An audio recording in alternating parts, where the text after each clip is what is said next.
ભાવનગર શહેર સહિત જિલ્લાના વાતાવરણમાં પણ અચાનક જ પલટો આવી ગયો છે। શહેરના અનેક વિસ્તારો છે કે જ્યાં વરસાદ નોંધાયો છે। સામાન્ય વરસાદને કારણે લોકોને ગરમીમાંથી આંશિક રાહત તો મળી છે।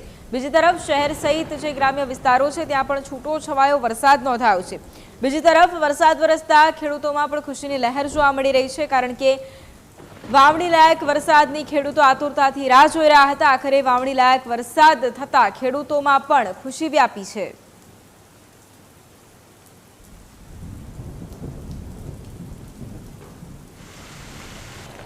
હવામાન વિભાગ દ્વારા જે આગાહી આપવામાં આવી છે અતિથી અતિ ભારે વરસાદની, તેને લઈ ભાવનગર શહેર અને જિલ્લામાં સવારથી જ વાદળછાયું વાતાવરણ જોવા મળી રહ્યું છે। ખાસ કરીને વાત કરીએ તો શહેરમાં સવારથી જ વાદળછાયું વાતાવરણ હતું, ત્યારબાદ ઝરમર વરસાદ વરસ્યો હતો।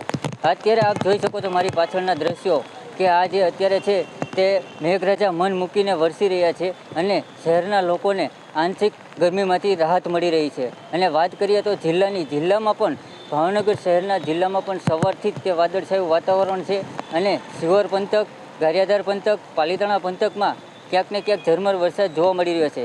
પણ થોડીક ક્ષણોની પહેલાંની વાત કરીએ તો શિહોર પંથકમાં પણ અતિથી અતિભારે વરસાદ ભારે પવન સાથે વરસી રહ્યો હતો અને લોકો ગરમીમાંથી આંશિક રાહત મેળવી રહ્યા હતા અને ખેડૂતો પણ ખુશખુશાલ જોવા મળી રહ્યા છે।